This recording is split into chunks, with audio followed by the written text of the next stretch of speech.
also with college football overtime on SiriusXM. We'll stick with that, Denton, as opposed to maybe some of the other stories we want to stay. There's a lot of NFL this weekend, but we do have a college football national championship coming up tonight. Miami, Indiana. Look, Indiana, to me, it feels inevitable just watching not just what they do on the field, but the story and what Kurt Cignetti has built in that program and all of that. They are 8.5-point favorites in this. Nobody's really talking about Miami, yet Miami has had a very good season. Are you giving Miami any sort of a shot, Denton? I'm definitely giving them a shot. Now, I did lay initially the 7.5 on the sports book for the betting network that no longer exists. Yes. So I did put a little bit of money in their pocket. Buddy. But, I laid that 7.5. I think Miami will keep it closer than anyone else has kept it with Indiana, though it's not saying much because Alabama didn't stand a chance and Oregon didn't stand a chance. This will be the best offensive line that I think Indiana has faced so far, really this entire season, so it'll be very interesting to see how defensively they handle that kind of matchup and what Mark Fletcher, the running back for Miami, is able to do tonight. Yeah, Fletcher's the dude. Xavier Lucas won't play till the second half because of his targeting penalty. I was thinking about this, and he said, I'm going to come out firing in the second half. I'm like, all right, great, you're going to commit another targeting penalty and be out for next year. But no, I'm thinking, is there any chance that by the half, this game is once again already heavily in Indiana's favor, or are they going to face much tougher sledding than they did against both Oregon and Alabama? It'll definitely be much tougher sledding. I think by the half, it'll still be a ball game. Now, that could still be a 10-point deficit, but I think it'll at least be within range of Miami to say if one or two things go our way early in the third quarter, that we can make something out of this. So Indiana is such a well-oiled machine. It's fascinating to watch them because if they win, there's going to be a lot of comparisons to a bunch of the other really great teams. That 2018 Clemson team, 19 LSU, 2020 Alabama, and you look at those rosters, and they're just riddled with NFL-laden talent, superstars, guys that have gone on to the NFL and performed highly at the next level. Maybe in 40 years we look back at this Indiana roster and say the same thing. But if I had to guess the answer, that's probably not going to be what's said about this Indiana team. They're just they know what they want to do, and they're really good at playing their roles. It's really interesting to watch. Are you surprised at all at how quickly this program has gotten to this level? Yes and no. Yes, because it is Indiana, and there is still the little voice in the back of your head that says this is a basketball school, not a football school. But no, because when everyone's allowed to play at the same playing field with the dollars and the cents, it makes it a lot easier for the Big Ten teams and the teams that historically are not very good to stand up to the SEC teams. For such a long time, they were the only ones that were properly paying players. Well, properly in the sense that they were paying them, just illegally. But now that everyone can do that, you're kind of seeing what happens when the playing field is level. And it's really exposed a lot of bad actors in the sport over the last couple of years. Yeah.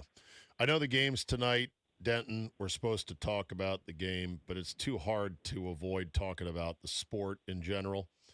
Right now, they're down there in Miami hammering out, they being the networks and the powers that be, the commissioners, about next year and what they're going to do. And you saw, Denton, that already next year's championship date. Did you see this, Nick? Do you know what the date of the championship is for next year? I did not see it. I saw the conversations about January 25th. So, in other words, it's floating further back in the month. As though they're adding more games and teams, perhaps. Well, yes, indeed. So, while many of us, Denton, I don't know where you stand on this, are like John Candy or like Steve Martin in Planes, Trains, and Automobiles saying, "You're going the wrong way." The really scary and or depressing thing is they're talking about bumping it up to either 16 or 24. Yep. Your thoughts, Yuck. Denton? Yuck, yuck, yuck. Not only am I with you on they're going the wrong way, I am at the front of the train waving the flag and saying, please turn this thing around. 8 to me was always the perfect number. 12 I can understand because you want to be a little bit more inclusive. Miami throws a little bit of a monkey wrench in my original take of like, hey, there's never really been that many teams that can win a national championship, and because they were ranked 10 because they lost to 2 bad teams, but like there was no one that was 13, 14, 15, or 16 that would have made this playoff significantly better, and there damn sure is not anyone that is further down the rankings than that I desperately wanted to see in a playoff game. I love that you're an 8 guy. Sorry to interrupt. I love that you're an 8 guy. I'm another 8 guy, and I thought no one else existed. I look at it and I go, all you need is 8, because nobody beyond 8 is really going to be a factor. But you know the way they think, Denton. They don't care that teams 9 through 12 or 12 through 16 or whatever have no real shot of marching all the way to the title game, much less winning it. They just want the product. They want the inventory. They want the TV money. And the more teams, the more money. It's like the NFL trying to go to 18 games. We don't need more regular season games. And we're not asking for it either. So I'm sorry to interrupt you there, but continue on. No, I mean, they're headed that direction, and my fear is if we could just get fully out there is that they're going to get to 24, and then they're going to be like, how can we get more money out of this? And they're going to start pimping the players to foreign governments and say, well, let's play one of these games in like Saudi Arabia. Because it feels like everything is going that way. Well, they're trying. Isn't there one that's already on the books, or is that basketball? Well, it's basketball. No, I think, Denton, there's a bowl game that has been earmarked for Dubai. I'll look this up while you talk. That feels inevitable.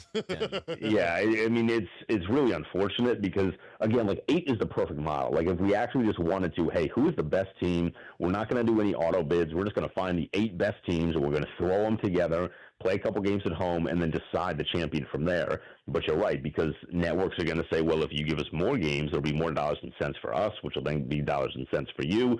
And it's just going to be this snowball that eventually it's going to be a super league. It's just going to be a bunch of Big Ten and SEC teams, and then, hey, whoever can fit in here, jump on the wagon while you can, and then we're going to leave the station without anybody else. That's no group of 5 teams. That's like a majority of the ACC and Big 12 teams. They're going to be left twiddling their thumbs, cursing at everybody because they're not a part of the fun party. Yeah. The other seismic story involves Darian Mensah, the quarterback at Duke. Duke bought him from Tulane on a deal they thought was an ironclad 2-year nil deal. And at the last minute, Miami swoops in and has stolen Mensah, at least in theory right now on paper, for close to $10 million. And apparently Mensah's stance, Denton, is going to be, so sue me. What are you going to do? How are you going to stop this from happening? It's crazy town.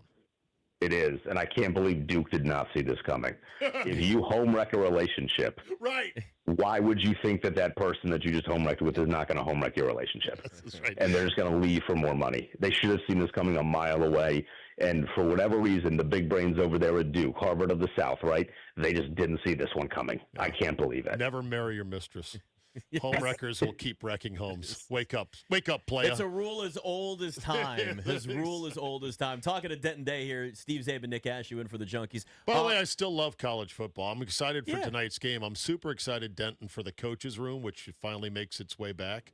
Even though they don't have. I think actually they did say they added Marcus Freeman to the coaches' room tonight. But it's a lot of retired coaches, so Mike Gundy's in there. I love the clicker, the quick rewinds. The subtle little, you got to pin him down there. That defensive end, he's got a chase on that play. Yeah, no, he's out of position. I love that stuff. I know it's so good, and I wish they did it for more playoff games. I understand why you can't when you have like 4 on a given weekend. It costs money. I wish they don't want to spend any money. That's the thing. I know.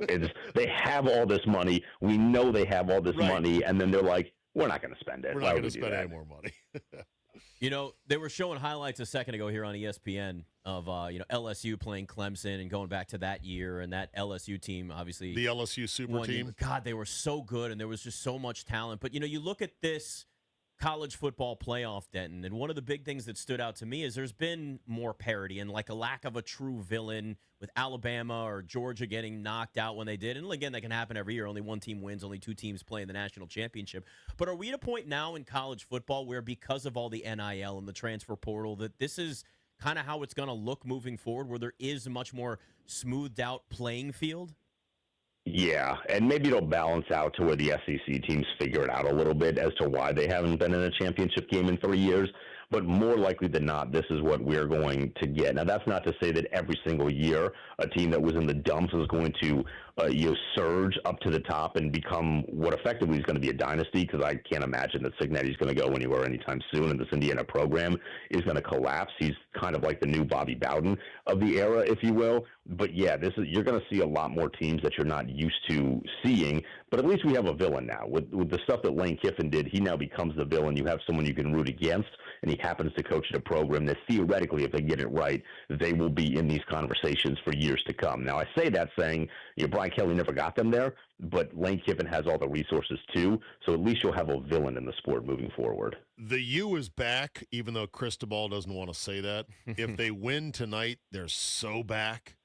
And if they win tonight, there needs to be 5 chaperones around Michael Irvin, because we don't want him dying tonight. SNL did a skit on him, too. I saw that he was on Weekend Update. Good. Yeah, even though they'll be back if they win tonight, they still won't be 2001 Hurricanes back. That team went 12-0. They led the nation in point differential at plus 33.2 per game, and they featured Ed Reed, Sean Taylor, Clinton Portis, and Andre Johnson. Sick. Just loaded. And imagine, there's a level of swagger on that team that does not exist with the current team. Right. And imagine, Denton, what all those guys would cost in today's NIL. Because it's not like they didn't know these guys would be good pros. You could see their talent leap off the film. I'd be fascinated to see whether a team can be assembled that has that much first-round talent on it. Because these guys are going to seek their money wherever they can. And that doesn't always mean one place. Of course, there was also a proposal this week to lift the limit on the rev share. That they're saying this $20 million ain't going to go far enough. We need to lift the money on the rev share. It's crazy. It is a wild, wild west.